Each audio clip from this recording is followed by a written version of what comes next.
least the Atlanta Falcons was able to get a win against that team.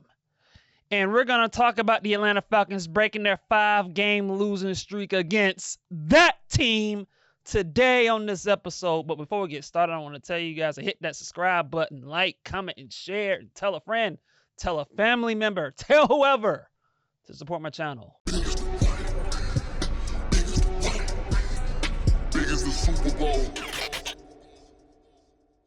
Yes, the Atlanta Falcons broke their 5-game losing streak against that team. And that team being the New Orleans Saints.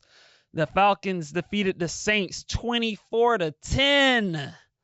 And I got to be honest, it felt good.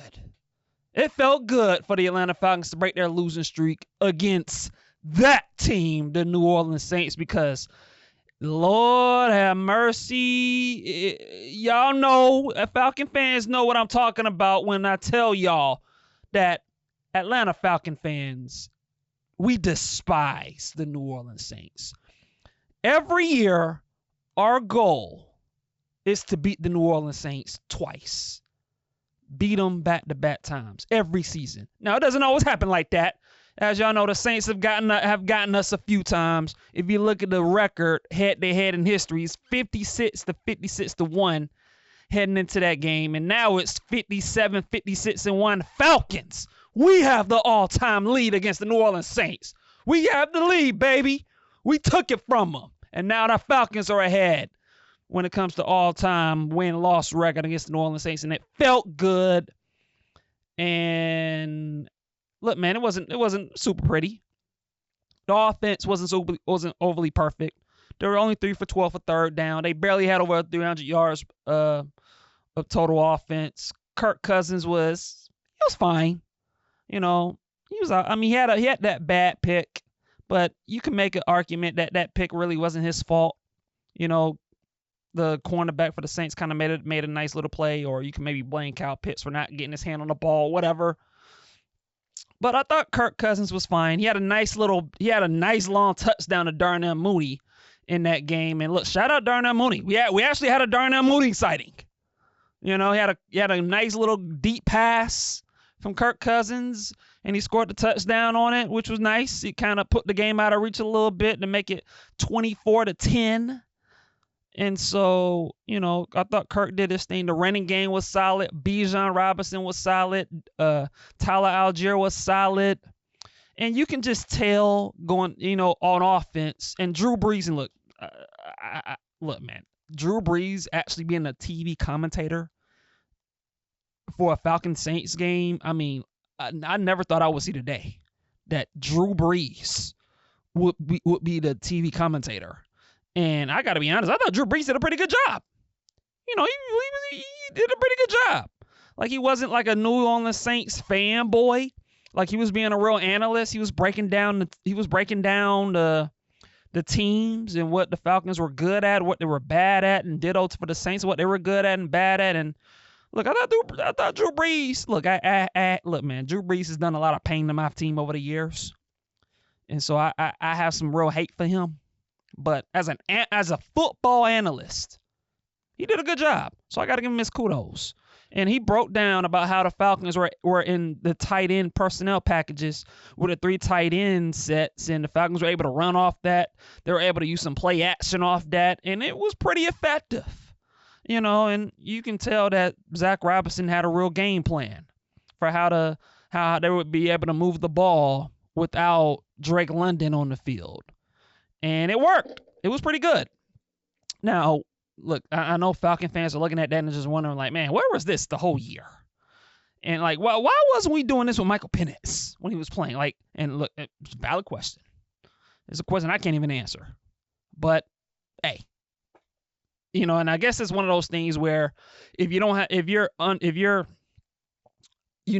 a hot seat and you know that your job is on the line because of how the Falcons are struggling, and it's one of those things where you just want to, you want to throw everything out there in the book. You know, you want to put everything out on the line. You want to use some creativity. You want to have a little bit of sense of urgency because you know that if we miss the playoffs, whatever slim chance we have of making the playoffs, like, man, I might be out of here. I might be out of a job. And, Zac Robinson, look, I thought he had a pretty nice little game plan. And so, credit to him, for having a good game for once. But the story of the game is the Atlanta Falcon defense.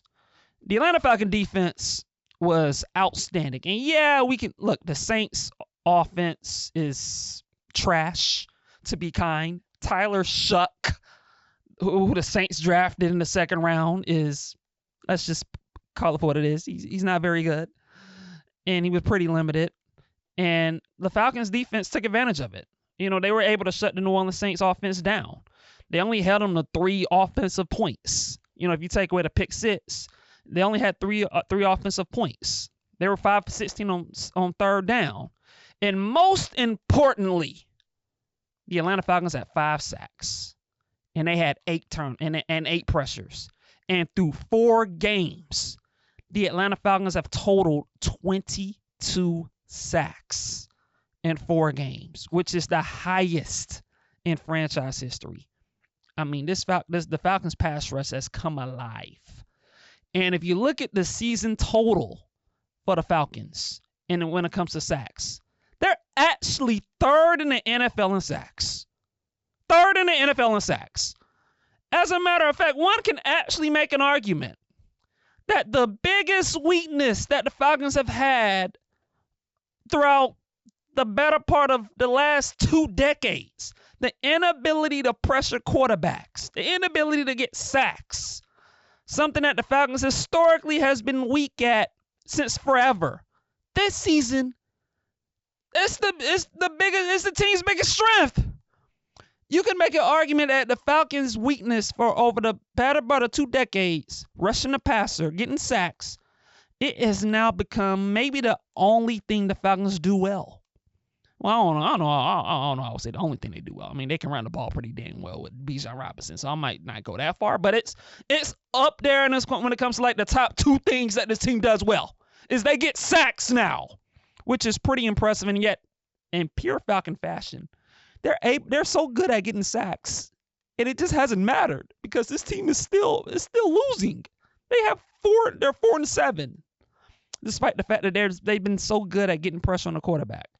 Which is, I mean, it's just peak Atlanta Falcon fan. It's peak Atlanta Falcons to be that.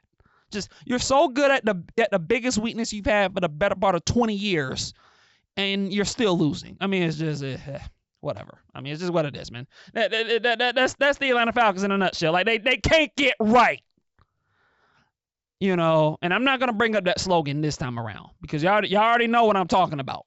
So I'm not gonna bring that up this time. But just to stay on track, I want to give a shout out to the Falcon pass rush. The Falcon pass rush has done it, they've been on it all year, man. And I want to give a shout out to Brandon Dorless, the draft pick from 2024. He has become a stud. He leads the team in sacks with 6 at the defensive tackle position.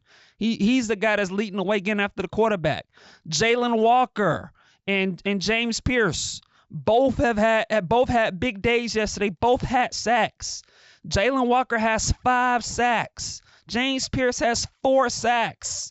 You're getting good contributions from your 2 rookie edge rushers. Dorless is doing this thing at the defensive tackle position. Caden Ellis as a blitzing linebacker. He has 3.5 sacks. He's doing this thing. And so the Falcons they got some defensive playmakers on the front 7. And if there's anything to be optimistic about moving forward for the Falcons heading into for the rest of this season and really in the next year, this team got some dudes on the front 7. They got some guys emerging. Brandon Dorless, Jalen Walker, James Pierce, Caden Ellis, the guy that came back yesterday, Devon Diablo. He came back from his little injury that he had. He was back on the field against the Saints, and he was making an impact. He was good, and you can tell a difference that the Falcons defense has when he's out on the field. This is a totally different defense when he plays. And so you look at this Falcon defense, they got some dudes. this team got some playmakers in that front seven. The front seven has been a weak spot for years. Now, you can make an argument that this is a real strength on this team. And I think for Falcon fans, the defensive front seven, is something to be excited about heading into the future. This team got some young playmakers, some young dogs. Some dogs on that defensive front seven, man, and it's exciting to see, man. So I want to give a shout out to the Atlanta Falcons front seven on defense, man. Those guys are getting the job done, and they're fast, they're physical, they're relentless, and they showed that against the New Orleans Saints, man. It was great to see. And so, like I said, man, the defense I thought was the story of the day for the Falcons. The offense wasn't perfect. Kirk Cousins I thought was just fine. But the Falcons came in with a good game plan. They didn't really try to force the issue too much. You had a nice big play from Darnell Mooney, which is nice, but it was a bunch of dinking and dunking to the tight ends and stuff like that. And so, it was a nice sound game plan, and the Falcons actually took care of business against a team that we all despise, that we all hate, and that we all know that, hey, at least the Atlanta Falcons beat that team. They beat the New Orleans Saints. And speaking of New Orleans, there was another team in Atlanta that actually got a win against the New Orleans team. I want to talk about the Atlanta Hawks. And I know this is an Atlanta Falcons segment. I'm just going to bring up the Atlanta Hawks for a minute. Because not only did the Atlanta Falcons beat the Saints, the Atlanta Hawks beat the New Orleans Pelicans. And I know Derek Queen is trying to getting all in some drama. At the end of the game, he tried to steal the ball from V. Krejci. He tried to get an easy 2-point late dunk at the end of the game. Whatever. And the Hawks kind of, V. Krejci had a little bit of a problem with that, and Derek Queen and the Hawk players got into it. And then you saw the Atlanta Falcons Twitter account kind of troll Derek Queen after the Falcons got a sack. So that was all clever. But look, man, the Atlanta Hawks getting that win over the Pelicans it felt good for obvious reasons. Number one, because again, it just validated that the Atlanta teams beat the New Orleans Saints, the New Orleans teams. Atlanta is better than New Orleans when it comes to sports franchises as of this moment. And so that was great to see, man. The Atlanta fans took over the city of New Orleans. Hawk fans were in the Smoothie King Center as the Hawks dominated the Pelicans. And then the next day, we saw the Falcons beat the Saints, man. And obviously, I know the Hawks beating the Pelicans means a lot of significant things because the Hawks are playing better, man. They're 11-7, and dare I say, no, I'm gonna continue to bring this up. That New Orleans Pelicans pick, which is at the moment is looking like is projected to be top 4, baby. And look, man, I'm gonna say it again. If that pick is top 2, and the Atlanta Hawks have a chance to get AJ DeBanza or Darrell Peterson, Lord have mercy, the NBA, y'all better be afraid. That's all I'm gonna say about that. But I just wanted to bring that up. Okay, I wanted to bring that up. But back to the Falcons. Look, man, they got a nice win over the Saints. The Atlanta sports teams had a dominating couple of days against the New Orleans sports teams. And as we move forward, when it comes to the Falcons, they got the New York Jets coming up. And interestingly enough, and I don't want to bring I don't want to bring this up too much, but it has to be said. The Tampa Bay Buccaneers have been struggling. I think they've lost like 4 in a row or something, like 3 in a row, 4 in a row. They're on a downward spiral a little bit, and they're 6-5. And you look at the Atlanta Falcons, they're only 2 games back of the Tampa Bay Buccaneers for the NFC South. And if you look at the Falcons' schedule, they got the Tampa Bay Buccaneers in a few weeks. They played them again, and so look, man, you know what? Forget about it. I'm not gonna bring my hopes up. I'm not gonna do it. Forgive me. I'm not bringing my hopes up. I'm just not going to do it. I'm not going to allow the Atlanta Falcons to get my hopes up. I'm sorry. I'm not doing it. Because knowing the Falcons, they'll probably lose to the Jets. Well, just when I start bringing my hopes of them winning the NFC South, like, I'm not going to do it. I'm not doing it. Forgive me. But they do play the New York Jets. And look, man, maybe things could get a little interesting in the NFC South if Tampa Bay keeps struggling. Carolina's been playing better. And so I'm just saying the NFC South could be a little interesting. But look, man, I'm not gonna bring my hopes up when it comes to this team. They had a nice win against the Saints. And look, nothing long term has really changed my view of how I feel about Raheem Morris and Terry Fontenot and Zac Robinson. Like, I think all of them need to go, to be honest with y'all. So, and this win against the Saints was nice. It was great that the Falcons were able to beat the Saints, and it felt good beating the Saints. It felt really good. But it doesn't really change my view on how I feel long-term about this regime. But, look, man, it was a good win. It was a good weekend by the Falcons. It was a good weekend. And it felt so good breaking that 5-game losing streak, especially against that team. Those dirty, filthy, stinking, pathetic Aints. It felt good getting a win against that team, and I wouldn't have it any other way. I would love to have. It felt good having that 5-game losing streak broken against that team. It felt good because it validates one thing, that there's at least one team that might have it worse than us, and it's those Saints. And it felt good. And hey, for a weekend, I'm absolutely proud of the Atlanta Falcons. And hey, man, that's all I have. And I'll catch you guys in the next episode.